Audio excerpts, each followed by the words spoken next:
अज्ञानी साधु। एक जंगल में एक साधु बहुत सालों से तपस्या कर रहा था। वह एक पेड़ के नीचे बैठकर अपनी तपस्या में मगन था। उस जगह पर पानी की बाढ़ आ जाती है। सारे लोग इधर से उधर भाग रहे थे और यह साधु अपनी तपस्या में मगन थे।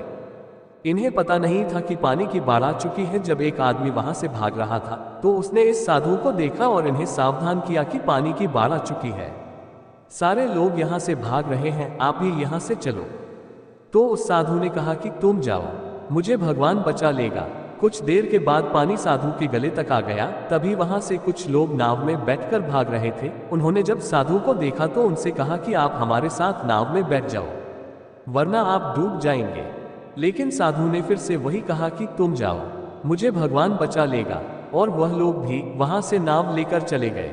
थोड़ी देर के बाद जब पानी बढ़ने लगा तो वह साधु एक पेड़ पर चढ़ गए।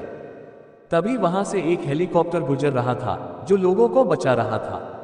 जब उन्होंने इस साधु को देखा तो साधु की तरफ रस्सी फेंकी और उन्हें ऊपर आने को कहा। लेकिन साधु ने फिर से वही कहा कि तुम जाओ, मुझे भगवान बचा लेगा, उद्धरण चिन्ह। और वह हेलीकॉप्टर वाले भी वहां से चले गए। धीरे धीरे पानी बढ़ने लगा और वह साधु पानी में डूबकर ही मर गया। जब वो मरने के बाद भगवान के पास पहुंचा तो उसने भगवान से कहा कि मैंने आपकी इतनी तपस्या की, इतना आपको रात दिन याद किया, आपने मुझे बचाया क्यों नहीं?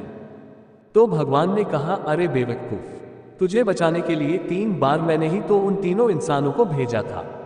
एक बार पैदल, दूसरी बार नाव लेकर और तीसरे बार हेलीकॉप्टर लेकर।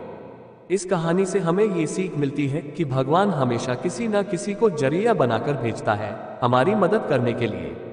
लेकिन हम अपने घमंड में उन्हें पहचान नहीं पाते हैं और ऐसे मौके हाथ से गवा देते हैं।